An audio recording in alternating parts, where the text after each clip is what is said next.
Vraie anecdote, si j'ai créé cette chaîne YouTube, c'est en partie pour découvrir des pépites cachées, vos pépites cachées. Sauf que cette fois-ci, à mon tour de vous faire découvrir des mangas géniaux passés sous les radars. Je vous propose des trucs peu connus, avec évidemment pas d'adaptation animée, et honnêtement, ça me surprendrait que vous connaissiez les titres les plus obscurs de cette liste. Pour mesurer la popularité, parce qu'ici on aime les chiffres, j'ai comme souvent utilisé le nombre de membres de My Anime List. Pour l'exemple, Jujutsu Kaisen a plus de 500 000 membres. De l'autre côté, High Shield 21, une série de Yusuke Murata, le dessinateur de One Punch Man, a en gros 200 000 membres. Et déjà que tout le monde ne connaît pas High Shield 21. Aujourd'hui c'est un peu vieux, mais ça reste culte. Et bah, le premier titre de ma liste est 6 fois moins connu. Dans la vidéo, il y a de l'action, de la fantaisie, du mystère et bien plus, donc promis, chacun trouvera quelque chose qu'il aime. Commençons tout de suite avec Shigafutari wa Wakatsumade ou Jusque que la mort nous sépare par Hiroshi Takashige et S. Dès la première page, on suit Mamoru, qu'on devine aveugle mais qui ne fait pas que marcher. Avec quelqu'un à l'oreillette, il teste une fonctionnalité lui permettant de discerner les formes. D'un coup, une jeune fille se jette devant lui et lui demande de l'aide. Sans le temps de comprendre ce qui se passe, 3 hommes en costume l'interpellent. À la démarche du chef, on traite pas avec un amateur,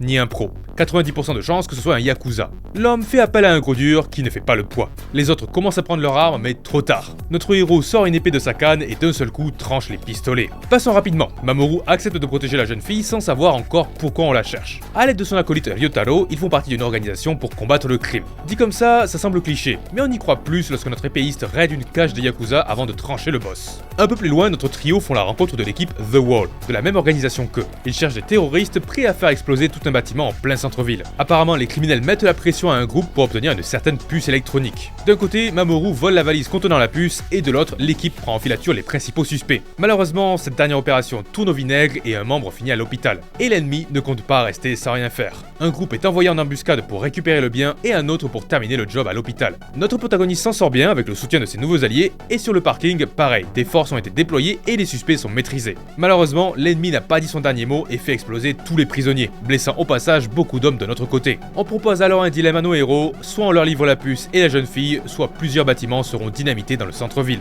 Ce que j'adore avec celui-là, c'est déjà son style artistique. J'aime beaucoup la patte de S, également dessinateur pour Isaac pour ceux qui connaissent. En plus, ce dessin va très bien avec le titre qui lui mélange le réalisme de seinen et l'épicness du shonen. Je m'explique. Vous l'avez vu, on se bat avec des armes et des méthodes modernes, que ce soit du côté gentil ou méchant. Ça pourrait suffire, sauf qu'évidemment dans notre monde actuel, un homme peut rarement accomplir quelque chose tout seul. Pourtant, on a Mamoru comme protagoniste qui manie un katana, qui peut tout trancher. Ça rajoute au côté épique du titre, même si on pourrait croire à la plot armor, au pouvoir du personnage principal. Heureusement, l'auteur a pensé à ça. On explique la technologie derrière son épée. Pareil pour sa capacité à percevoir les formes malgré ses yeux. Et surtout, tout cela ne suffit pas contre ses ennemis. Vous le verrez, sans l'aide de ses alliés, notre héros risque la mort. Dès le début, l'organisation utilise toute information contre lui. Il discerne les contours, mettons des câbles fins et tranchants. Il communique avec ses alliés, coupons le signal. Et surtout, si notre épéiste peut gérer le criminel moyen avec ses capacités surhumaines, on n'a qu'à envoyer des surhumains. Et là, on revient sur du shonen. D'autres personnages aussi forts que Mamoru vont arriver et ne se battent clairement pas de manière conventionnelle. Vraiment, j'adore ce titre. Pour moi, c'est juste 25 tomes de pur bonheur, à part peut-être le combat de toute fin. Mais sinon, je ne comprends pas pourquoi si peu de monde le connaissent. Usuzumi no Ate par Haruo Iwamune. C'est celui que j'ai lu le plus récemment, qu'un ami m'a recommandé et je l'en remercie beaucoup. Pas facile à raconter celui-là puisque techniquement il se passe pas grand chose, mais tout réside dans l'ambiance et dans le mystère. Les premières cases nous introduisent notre héroïne et sa sorte d'animal de compagnie. Rien que dans le décor et le niveau de détail des cases, on comprend quelque chose avant que la prochaine page nous le confirme. Chapitre 1, la ville silencieuse. La jeune femme sort alors de chez elle et se dirige vers apparemment un terminal d'identification. Un autre indice, nous nous trouvons dans le futur. Et arrêtons-nous 2 secondes sur cette case. Notre protagoniste s'appelle Saya, mais surtout, Total Registered Users, total utilisateurs enregistrés, 1 859 923. Users in Facility, utilisateurs dans l'installation, un seul. Et surtout, Contamination Rate, taux de contamination.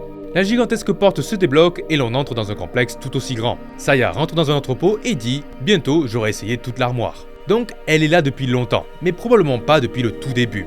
Elle revient ensuite chez elle, profite de son repas et puis rentre dans une autre pièce. Dans une ambiance post-apocalyptique, la case prochaine ne nous surprend pas. Et pendant qu'elle s'équipe, la question évidente se pose, quel est le danger? Notre protagoniste ouvre un garage avec un véhicule dedans et le narrateur prend la parole. Dans un animé, ce serait le meilleur moment pour mettre l'opening. Il y a 50 ans, la majorité de l'humanité a été rasée. Des êtres étranges sont apparus et ont ravagé le monde en dispersant un certain miasme. On arrive à destination et ces 2 cases laissent de gros indices sur l'histoire, mais passons pour l'instant. Pas après pas, Saya découvre l'endroit en même temps que nous. Et au risque de me répéter, le niveau de détail et de remplissage de la page nous permet vraiment de profiter de l'ambiance et du world building. La pièce qui nous intéresse contient l'un de ces êtres ennemis de l'humanité qui n'est pas mort. Saya esquive à peine l'attaque avant d'achever la chose. Et c'est là que les dernières pièces du puzzle apparaissent. Le miasme émis par ces monstres transmet une maladie fatale aux hommes. Des cristaux se forment autour du corps, laissant un cadavre qui ne se décompose pas et une scène presque intouchée de la mort des gens.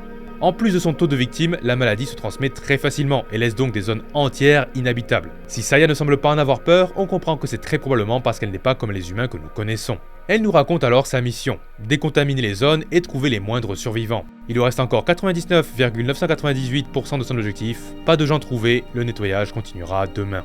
Et honnêtement, sur le genre du post-apocalyptique, j'ai rarement trouvé meilleure introduction et j'espère que ça vous donne envie. Je vais m'abstenir de spoiler plus, vous avez compris les thèmes abordés et autant vous laisser le mystère en entier. Ce que je peux vous dire, c'est que les premiers chapitres ressemblent vraiment à ça, où on s'imprègne de ce world building et on apprend ce qui s'est passé après coup. Comment l'humanité a combattu, a essayé de survivre avant de disparaître. De plus, comme nous sommes bien des années voire des décennies plus tard, vous aurez aussi l'occasion de découvrir la technologie actuelle. Sans rentrer dans les détails, vers le volume 2-3, on commence à rentrer dans les véritables aventures. Saya va faire des découvertes qui pourraient tout remettre en question et malheureusement il va falloir se battre. Et je dis malheureusement en partie parce que cela signifie que le titre va changer d'ambiance. Le tout début atteint vraiment des sommets, à mon humble avis, je l'aime énormément. Mais évidemment, un mystère ne peut le rester éternellement. Ainsi, la suite n'est pas moins bien, au contraire, pour certains le fun commencera là, mais elle est différente. On part dans une autre direction dont en plus on ne connaît pas le bout.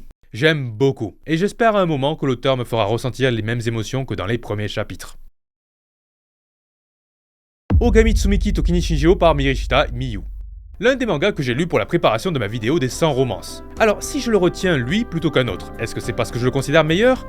Je pense pas, mais en tout cas je l'aime beaucoup. On se trouve dans une société moderne où il existe des gens mi-humains, mi-quelque chose, complètement intégrés dans le quotidien. Yutaka, notre protagoniste, arrive au lycée aujourd'hui et au niveau des casiers rencontre Tsumeki, mi-homme, mi-loup-garou. Outre les aspects évidents de son apparence, c'est sa force à tordre le casier qui attire son attention. Il parle un peu, Yutaka montre son anxiété sociale mais rien de grave. Malheureusement, notre héroïne fait partie des gens très populaires dans sa classe. Une attention qui ne donne pas du tout envie à notre protagoniste qui doit s'asseoir à côté. Après avoir un aperçu des interactions entre Tsumeki et les gens de la classe, voire des autres classes, il se dit « Mais comment tu fais ? Comment tu fais pour agir sans penser à ce que vont se dire les autres ?» Il veut être lui-même et pas juste plaire à tout le monde, et c'est pour ça qu'il a choisi un lycée loin de son collège, pour prendre un nouveau départ. Mais ça reste compliqué pour lui et il admire notre Likan qu'il a fait tout en étant différente. Justement, lui répond Tsumeki. En tant que pas totalement humaine, son entourage accepte plus facilement les différences. Pour elle, c'est être l'humain le plus dur. Cette discussion mise en pause, il faut rentrer chez soi, et le loup-garou a une offre pour son nouvel ami. On suit donc Yutaka qui, à l'aide de Tsumeki, va chercher à combattre son sentiment d'insécurité sociale. Cette dynamique entre introverti et extraverti ne révolutionne pas vraiment le genre. Alors oui, ce concept d'humain mythique rajoute quelque chose. On aura un vampire, un homme invisible, une méduse, etc. Ce que je préfère, c'est vraiment le duo très attachant chacun de leur côté, et surtout leur relation qui va pas instantanément se baser sur de la romance. Oui, le lycéen reste pas insensible au charme de la loup-garou, mais au début ça reste juste des potes qui s'amusent ensemble, et accessoirement s'entraident dans leurs problèmes. J'aime que notre héros ne se concentre pas uniquement sur l'héroïne. Chacun a sa vie, ses petits soucis, et la vie scolaire donne l'occasion de passer du temps ensemble. En plus, le chara-design de l'autrice me plaît, ce qui rend la lecture d'autant plus agréable. Et pour ce genre de titre, il suffit qu'on accroche un peu au personnage et au dessin pour nous pousser à continuer à lire. Si cela vous donne envie, je ne peux que vous recommander à aller checker ça. Full Night par Yasuda Kasumi. Petite anecdote, Full Night, je l'ai lu sur une recommandation de l'un d'entre vous et je l'ai ensuite présenté à un de mes amis. Dernièrement, il avait regardé l'anime Tengoku Daimaikyu et cherché un truc similaire. Un manga pas forcément post-apo, mais surtout très réaliste, très cru dans ses thèmes, très pragmatique. On sauve pas le monde contre une menace de l'humanité, on n'a pas de super pouvoir, on est juste des humains normaux qui essayons de survivre comme on peut et cela peut amener à voir les travers de notre race. Et j'avoue au début ne pas avoir été capable de lui recommander un truc similaire. Mais après avoir lu Full Night, je savais que c'était ce qu'il cherchait. Depuis 100 ans, les rayons du soleil sont bloqués par un immense nuage. Ainsi, l'hiver et la nuit durent depuis un siècle. Évidemment, la grande majorité de la flore a rapidement disparu, ce qui aurait pu créer des problèmes d'oxygène. Contre cela, nous avons développé la transfloraison, la création de plantes capables de survivre à ces circonstances. La seule condition, c'est de planter une graine dans un corps humain vivant. Lorsque quelqu'un se porte volontaire, on lui verse une indemnité d'environ 80 000 €, avant de lui mettre la plante qui prend approximativement 2 ans à complètement reprendre le corps. 80 000 €, une somme dont Toshiro rêve. Chaque mois, il gagne 700 € à travailler 14 heures à l'usine. Entre le loyer, l'électricité et les médicaments de sa mère, il arrive à peine à subvenir à leurs besoins. D'ailleurs, ce mois-ci, il ne peut pas payer les calmants de la démence de sa mère qui l'attend chez lui avec un couteau.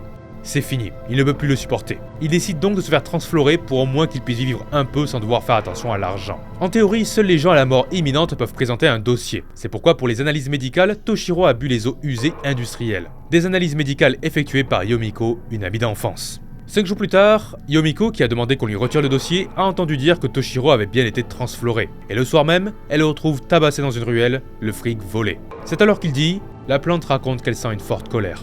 Depuis que ses jours sont comptés, Toshiro arrive à comprendre ce que sortent les sanctiflores, les végétaux nés d'une transfloraison. Tout à coup, ça intéresse Yomiko qui n'a jamais entendu ça, et ses supérieurs. Ainsi, notre protagoniste va intégrer l'institut de transfloraison en tant que fonctionnaire. Grâce à sa nouvelle capacité, il va s'occuper de cas spéciaux. Des gens qui cherchent un sanctiflore, d'autres qui veulent entendre les paroles des morts. Malheureusement, on comprend petit à petit que l'utilisation de son don semble raccourcir le temps qui lui reste. On avait dit 2 ans, mais quelques jours après l'opération, un bourgeon sort déjà de son estomac. La situation empirera lorsqu'un tueur en série apparaît dans la ville et qu'on lui demandera d'enquêter. Cette affaire va révéler bien plus qu'imaginé sur l'état actuel de la société.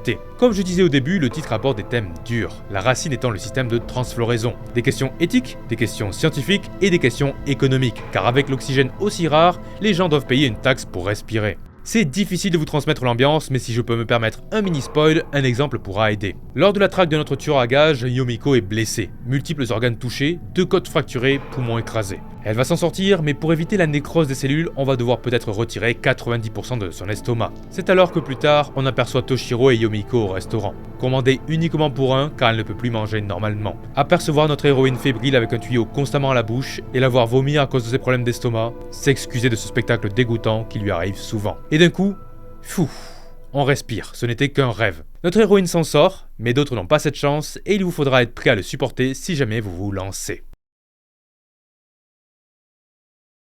Versus, écrit par One et dessiné par Kyutari Azuma.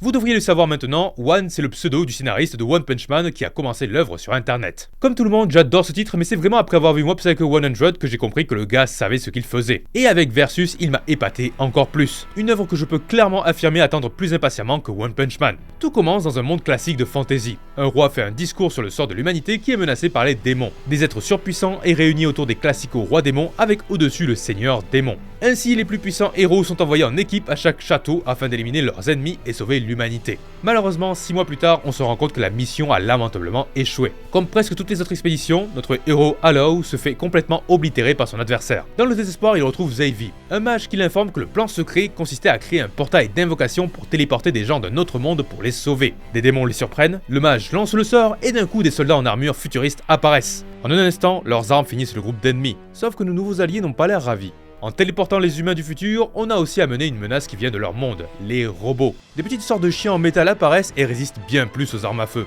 Heureusement, les mages lancent des sorts de terre et de glace qui neutralisent le nouvel adversaire. La table des types semble claire, les armes à feu sont super efficaces contre les démons et la magie super efficace contre les robots. En l'état, tout cela casserait pas 3 pattes à un canard. Un lieutenant démon apparaît et avec sa main arrête la moindre balle et renvoie même un obus. De l'autre côté, un modèle différent arrive et contre la magie avec un bouclier anti-énergétique. Encerclé, notre groupe semble fini, avant que notre protagoniste arrive à provoquer une attaque du robot sur le lieutenant. Les deux races se jaugent et découvrent que l'ennemi le plus puissant n'est pas l'humanité. Dans le cas où notre groupe s'échappe et découvre la terrible réalité du premier tome. Ce n'est pas juste le monde futuriste et leurs robots qu'on a téléportés, c'est 12 mondes avec leurs peuples, leurs forces et leurs menaces. Certains ont apporté un parasite zombie, des aliens, des géants à la Shingeki no Kyojin et même un dieu. Et ceux qui connaissent le manga savent à quel point ce dernier a l'air effrayant. L'humanité se retrouve désormais encerclée de 13 menaces qui peuvent facilement chacune l'anéantir. Ils vont devoir réussir à monter leurs ennemis les uns contre les autres pour pouvoir survivre. Je me permets alors un poil de spoil sur la suite. Une armée de démons localise et assiège le dernier refuge de l'humanité, et c'est alors qu'ils prennent la difficile mais nécessaire décision d'appeler les aliens. Une capsule tombe du ciel, des êtres étranges nommés les Madariens sortent, le lieutenant démon s'approche et un carnage s'ensuit. Un humain de leur ancien monde parle, l'ancienne flotte interstellaire des forces de défense de la Terre a été anéantie par un seul Madarien. Les démons et les humains résistent autant qu'ils peuvent avant qu'un vaisseau mère apparaisse et se fasse détruire par la menace du monde du fléau. Ce manga est une véritable pépite. En plus de son scénario aux petits oignons, le dessinateur envoie aussi du très lourd. Ce script constitue la synthèse de la plupart des idées what if. Et si des robots du futur affrontaient des démons? Et si des aliens de SF affrontaient Godzilla? En fait, dans ce titre, One a condensé toutes les menaces à l'humanité de fiction pour en faire un gigantesque Battle Royale. Et personne ne sait qui va gagner. Pour l'instant, les aliens semblent dominer, mais c'était seulement un lieutenant démon, pas un roi, et encore moins le seigneur qu'on n'a pas encore vu. De leur côté, les robots semblent pouvoir automatiser leur production et s'adapter à chaque menace avec leur IA. Et Et puis, la force de destruction ne fait pas tout. Un parasite zombie, un arbre monde, une malédiction, que des concepts qu'on ne battra pas avec des points. Vraiment, si ce synopsis ne vous donne pas envie, je ne sais pas quoi vous recommander dans le genre action. C'est littéralement l'accomplissement de certaines fanfictions dont je voulais vous parler avant que ça devienne véritablement mainstream. Hakuo Kizoku to Mokinzuna no Yukigani Korinigurashi rentre dans la catégorie des mangas où il ne se passe pas grand chose. Il n'y a pas de grandes scènes d'action, pas de gros plot twists et il y a même relativement peu de romance alors que ça parle d'un couple. Le manga débute avec Ritsard, un noble venant d'un pays nordique à la vie difficile. Les paysages sont recouverts de neige la moitié de l'année, et l'hiver, le soleil ne se lève même pas. Ce pays voit sa population décroître chaque année, puisque personne ne veut venir vivre dans ces conditions où les seuls divertissements sont le ciel et la forêt. Ritsard donc cherche à se marier, mais peine logiquement à trouver quelqu'un prêt à vivre avec lui. C'est alors qu'il rencontre Sieglind, une femme endurcie par ses années en tant que soldate. Elle aussi peine à trouver un partenaire, considérée trop vieille après avoir fait l'armée. Ainsi, nos deux protagonistes décident de se marier et de passer une année d'essai ensemble. Même si Ritsard reste techniquement le seigneur de son village, sa vie ne respire pas pour autant le luxe. Il habite avec la famille Ranko, venant d'une tribu de guerriers et travaillant pour lui. Et pour nourrir tout le monde dans un environnement pareil, il n'y a pas 36 000 solutions. Il faut travailler tous les jours. Le lundi, on chasse le lapin parce qu'il fait beau, puis on passe le reste de la journée à tanner les fourrures. Le mardi, il y a des baies et des fruits à aller cueillir, et pour tenir l'hiver, on préfère en faire des conserves. Le mercredi, pas de chance, il neige trop fort pour sortir, donc on s'occupe plutôt des rennes à l'étable et on taille des objets en bois pour les vendre aux futurs touristes. Tout ça, jour après jour, pendant 80% du manga. On dirait en fait une adaptation nordique de Stardew Valley. Il y a un sentiment de sérénité qui s'en dégage à se couper du monde moderne et simplement vivre son quotidien. On s'attache à notre couple qui ne fait rien d'autre que de profiter de l'instant présent. L'histoire progressera parfois, un couple secondaire en formation, la rencontre de la famille des deux mariés, mais le reste du temps, on découvre un autre mode de vie que le nôtre. Une autre culture basée sur d'autres mœurs, d'autres traditions et surtout d'autres plats. Je vous préviens, dans ce titre, on y voit beaucoup de repas qui donnent plutôt faim. Personnellement, j'aime beaucoup le développement de la relation entre Aina, la tsundere du village, et Emrich, l'extraverti très souriant. Si leurs personnalités suivent quelques clichés, leurs obstacles et donc leur relation est très originale. À part ça, j'ai pas grand chose à vous raconter. Pour moi, lire ce genre de titre, c'est voyager sans bouger son cul de chez soi. Je n'imagine pas la quantité de recherches pour nous faire découvrir un tout autre quotidien. En plus, avec de tels contrées, ça m'apaise juste de lire. Ce calme plaira évidemment pas à tout le monde, mais moi je l'adore et j'espère que ce sera pareil pour certains d'entre vous. Aikoeri Drops par Tsurukusaki Yu.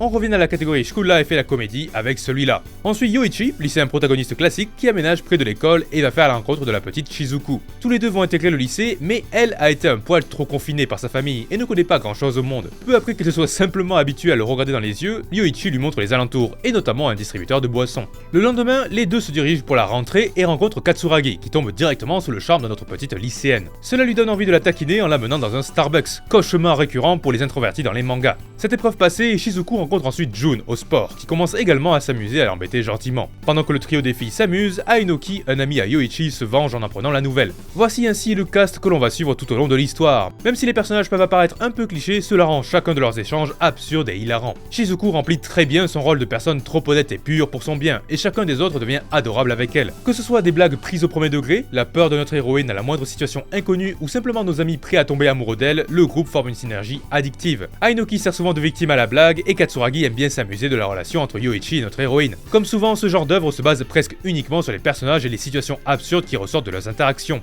Ainsi, il faut nécessairement accrocher au groupe et leur dialogue, sinon vous finirez pas le titre. Pour aider, on a un dessin particulièrement beau pour un manga en 4 cases. En voyant les illustrations en début de chapitre, je me demande à quoi le titre aurait ressemblé dans un format normal et pas en petites cases. Comme souvent, comment je vous transmets l'intérêt d'une œuvre basée sur son humour et pas sur son script? Personnellement, c'est le genre de gag absurde et cute que j'adore et il y a des chances que cela vous plaise si vous aimez les mangas en 4 cases. Je veux dire, quand Shizuku, qui vient d'une famille stricte, entre chez Ainoki, elle est en mode « Un chat, ça c'est Jiro, un chien, lui c'est Ichiro, est-ce que c'est un zoo? Et ça c'est notre primate Suzune ». Encore une fois, la synergie entre les personnalités des personnages est parfaite. Pour ceux que ça intéresse, sachez que oui, on a de la romance dans Akoeri Drops. Personnellement, le couple Yoichi-Shizuku semble un poil trop forcé et cela ne m'aurait pas dérangé de ne rien avoir. Le couple Katsuragi-Ainoki est un poil plus attachant et rajoutera des interactions aussi drôles qu'adorables. Malheureusement, pour ceux qui sont déjà prêts à aller jeter un coup d'œil, sachez que ce manga se termine en 6 tomes. Moi aussi, j'aurais voulu davantage d'aventures sur plus de livres, surtout que d'autres personnages très attachants vont rejoindre la partie. Tant pis, dites-vous qu'au moins il n'y a pas à attendre les sorties et lancez-vous si cela vous donne envie. 12 Demon Kings par Yamamoto Shin. En préparant cette vidéo, je faisais le tour de ce que j'ai lu, et souvent j'ai une idée du truc, sauf qu'il faut que je me replonge dedans pour me rappeler. Pour celui-ci, je me souvenais que c'était bien, mais que ça m'avait laissé un goût amer. Pourtant, le début envoie vraiment du lourd. Comme indiqué dans le titre, l'humanité doit se battre contre 12 rois démons. Et d'ailleurs, on suit une équipe qui se dirige vers l'un d'entre eux. Une mage qui aspire l'énergie, un dresseur de dragons, un double épéiste, un prêtre et leur chef, les démons des surfaces n'ont aucune chance. Néanmoins, le 10e roi démon n'est pas du même acabit. Les humains se battent bien, mais cela ne suffit pas et l'équipe s'effondre. Sauf que tout d'un coup, l'ennemi prend un coup. Adu, le 12e roi démon, s'est mis en quête d'éliminer les 11 autres. Malheureusement, à chaque assassinat, il perd de sa force et doit donc recruter des talents humains. Ce groupe a bien servi, maintenant il faut trouver d'autres personnes. Si l'on passe plus rapidement, Adu va plus tard rencontrer Yomi, qui n'a pas vraiment l'étoffe de l'héroïne. Après tout, peu d'humains font le poids contre les démons, et la menace d'extinction est réelle. Surtout que le 9e roi démon, Sapuyen, s'approche de la capitale royale. Entre temps, Adu va également rencontrer Young, et apprendre que l'humanité n'attend pas les bras croisés. Un immense canon se dresse fièrement, et le héros Ishast défend la capitale. Le combat commence. Et honnêtement, c'est un bien meilleur début que à quoi je m'attendais. Les premières fois en voyant le titre, je pensais à un truc générique, mais que nenni. Les dessins, l'ambiance, le design, tout fait penser à de la dark fantasy bien sympa. Pour une fois, les démons claquent et une humanité en danger rend le tout encore plus accrocheur. Donc, qu'est-ce qui ne va pas? Parce que je disais tout à l'heure que ce dernier m'avait laissé un goût amer. Eh bien, aussi triste que cela ne paraisse, ce titre a été malheureusement écourté abruptement. Malgré toutes les qualités et ce que le titre promettait, il a été décidé de l'arrêter après 6 tomes. Ainsi, on a une fin, mais évidemment complètement ouverte à interprétation malgré les nombreux plot twists du dernier volume. Ça reste une très belle lecture, surtout pour se rendre compte de ce qu'on peut faire avec de la dark fantasy. Mais oui, je peux vous trouver 1000 raisons de commencer le manga, sauf que tout ça se terminera soudainement. Ce dernier restera ainsi probablement méconnu, et cela me fait très mal de l'admettre, donc autant tourner la page et passer à autre chose.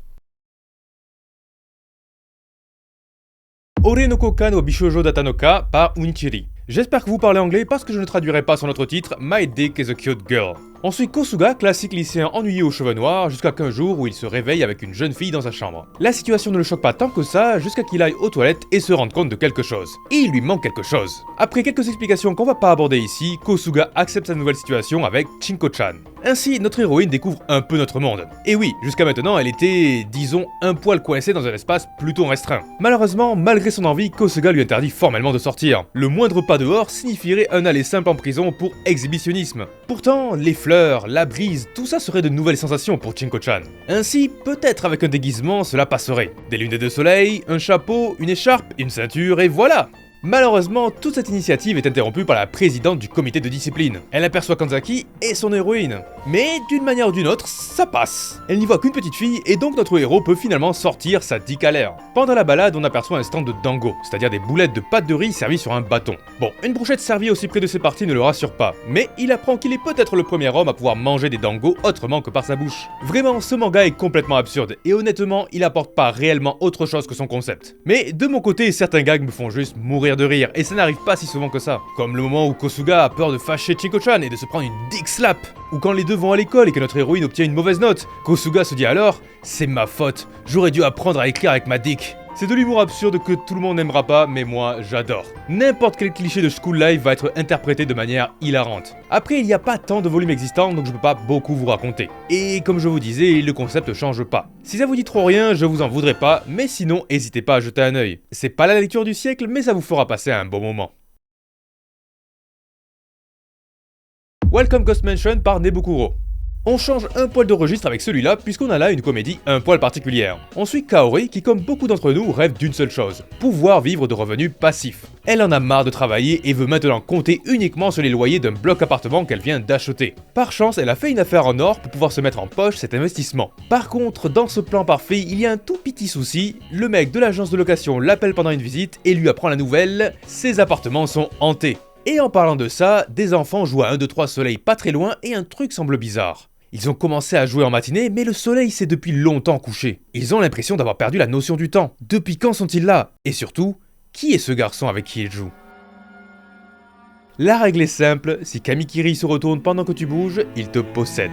Si tu fuis, attention à ce qu'il ne te rattrape pas. Il restera immobile si tu te retournes, mais il va très vite. La seule chose qui peut l'arrêter, c'est une propriétaire en recherche de locataire. Et oui, puisqu'aucun autre humain ne veut louer auprès de Kaori, elle doit trouver des gens dont les fantômes ne dérangent pas. D'autres fantômes. Et Kamikiri a vu les gens se rarifier auprès de son temple dans les décennies. Avec son foyer maintenant à l'abandon, il se sent seul, et notre héroïne a bien l'intention de s'occuper d'un bloc appartement de monstres, démons et autres apparitions du genre. Et ainsi, notre protagoniste obtient son premier locataire. Pour le loyer, elle l'a mis en contact avec une société, et maintenant notre fantôme travaille dans le support client. Voilà le pitch de Welcome Ghost Mansion que j'aime beaucoup. On voit de plus en plus de titres mêlés horreur et comédie avec probablement le plus connu, Miheruko-chan. Ici, même chose, la plupart des chapitres raconteront en one-shot l'histoire d'un fantôme qui hante certains lieux, et que Kaori va convaincre de joindre sa propriété. Rien que ça, j'aime beaucoup. Le côté horreur, malgré qu'il serve de gag, arrive à mettre dans l'ambiance, et on a une héroïne vraiment chouette. En plus de ces prémices pas trop mal, l'auteur ou l'autrice arrive à en faire quelque chose d'encore plus intéressant. Kaori rencontre vite Tsuzumi, une exorciste en herbe qui bien sûr pète un câble en voyant notre Sacha au Pokémon Spectre. Ensemble, on va découvrir le côté exorcisme du world building, ce qui va nous permettre d'en apprendre un peu plus sur les apparitions.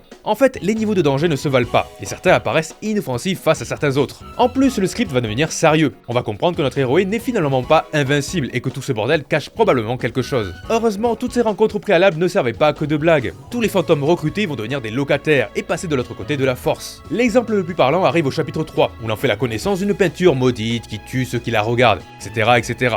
Et la source du mal va se transformer en Yuki, qui va ensuite régulièrement suivre notre duo dans leurs aventures. Généralement, ce genre de titre a parfois du mal à faire la transition entre comédie et action, de remettre les enjeux importants en cas de combat ou de pression. Et bah je trouve que Welcome Ghost Mansion y arrive très bien. Tous les chapitres vont en fait d'une manière ou d'une autre servir à soit développer le monde, soit à continuer l'histoire, et la comédie ponctue le tout. Aucun chapitre n'est gaspillé et cela en fait un titre plus riche avec lequel on accroche très vite.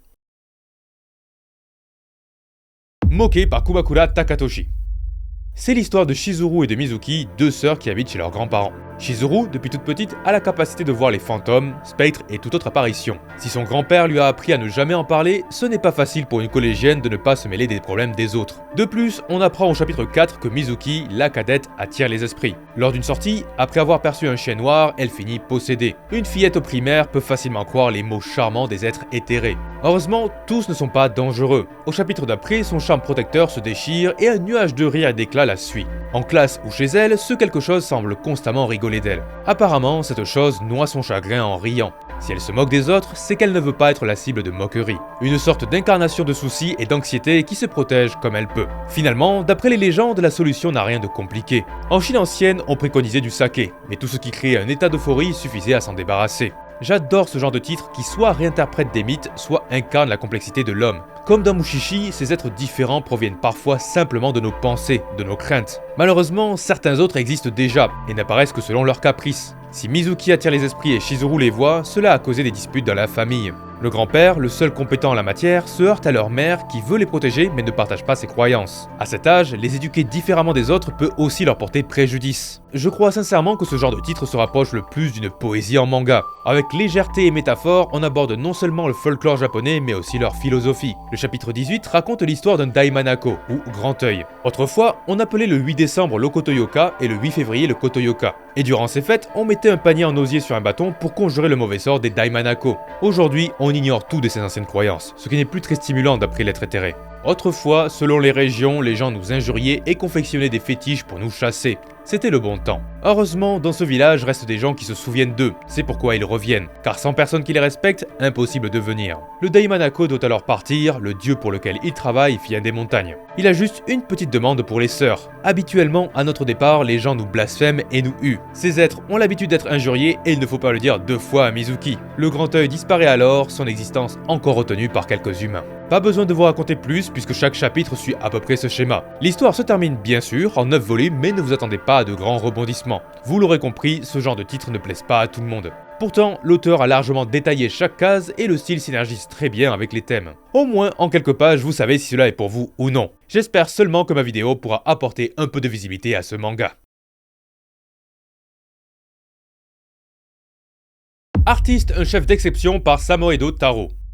Alors attention, si pour celui-là tout laisse penser qu'on va parler gastronomie, c'est pas le cas. Enfin, si, un peu, mais ça prend tellement une part mineure que le manga part plus dans du slice of life. On suit Gilbert qui au tome 2 va rejoindre le restaurant du grand chef Maigret en tant que saucier et sous-chef. Malheureusement, notre héros, bien que très compétent en cuisine, reste un introverti pure souche. Il ne va pas vraiment galérer à reproduire les recettes du proprio, mais plutôt à se créer une place dans l'équipe. En fait, on apprend très vite que Gilbert a un odorat très développé. Tel Sherlock Holmes gastronomique, il peut deviner beaucoup d'informations rien qu'avec son nez. Malheureusement, comme avec Sherlock Holmes, ça ne plaît pas tout le temps à son entourage et il a toujours eu du mal à se lier avec les autres. Ainsi, notre protagoniste va faire la rencontre des gens qui vont composer son équipe et leurs spécificités. Yann, le chef garde-manger, qui même s'il n'a pas tort, lui dit ses 4 vérités dès leur première rencontre. Dimitri, le pâtissier, très bon à son job mais maladroit au possible. Lucas, le poissonnier extrêmement efficace mais avec des compétences de communication négatives. Et bien d'autres personnes sans compter le chef Maigret qui attend beaucoup de lui et n'hésite pas à lui mettre la pression. Heureusement, dans son voyage de la compréhension d'autrui, Gilbert ne sera pas seul. Marco, son premier véritable ami dont on parlera plus tard, Elsa, sa collègue et amie d'enfance, et également beaucoup de ses voisins de palier qui vont lui apprendre beaucoup de choses, comme aller au Louvre. Et oui, parce que l'histoire se passe à Paris. Ce n'est pas un délire de l'éditeur d'avoir francisé les noms, on se trouve bel et bien dans notre beau pays. Un pays dont l'auteur aime bien se moquer gentiment de la capitale, et j'adore. Dans les pages bonus, l'auteur parle parfois des mauvais côtés de Paris, les resquilleurs dans le métro, les vendeurs de tour Eiffel, les toilettes publiques, etc.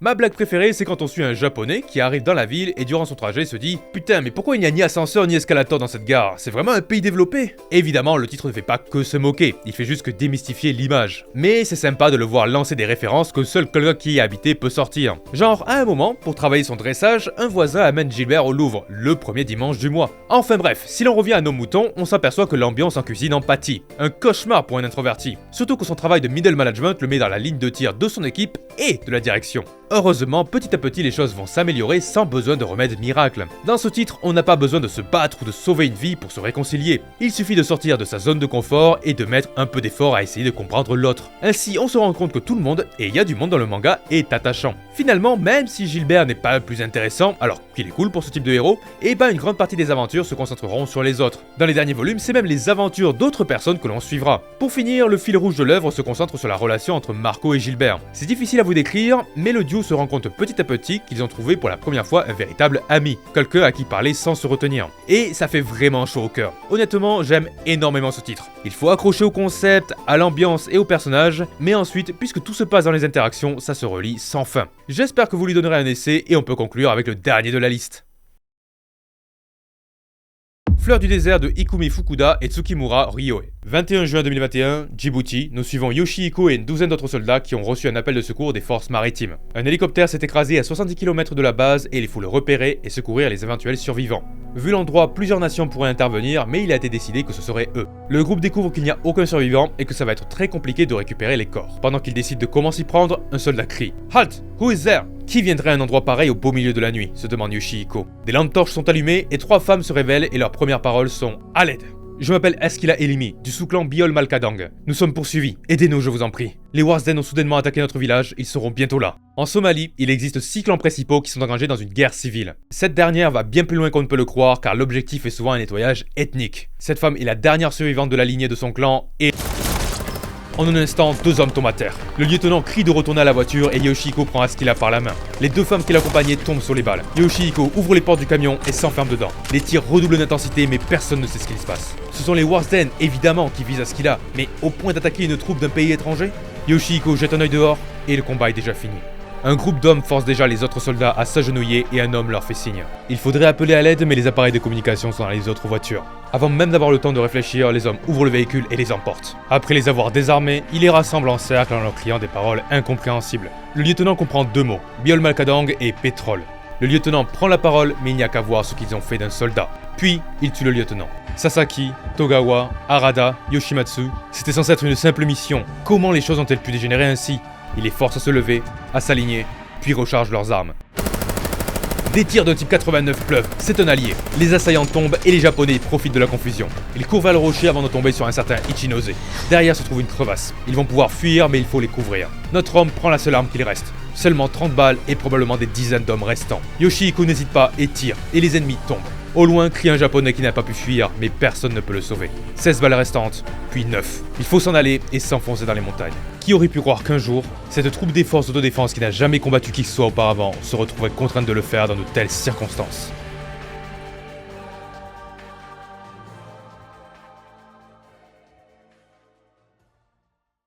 Et voilà pour mes recommandations, j'espère que je vous aurai donné envie de tester l'un des titres de la vidéo, je vous souhaite un bon week-end et je vous dis à la prochaine.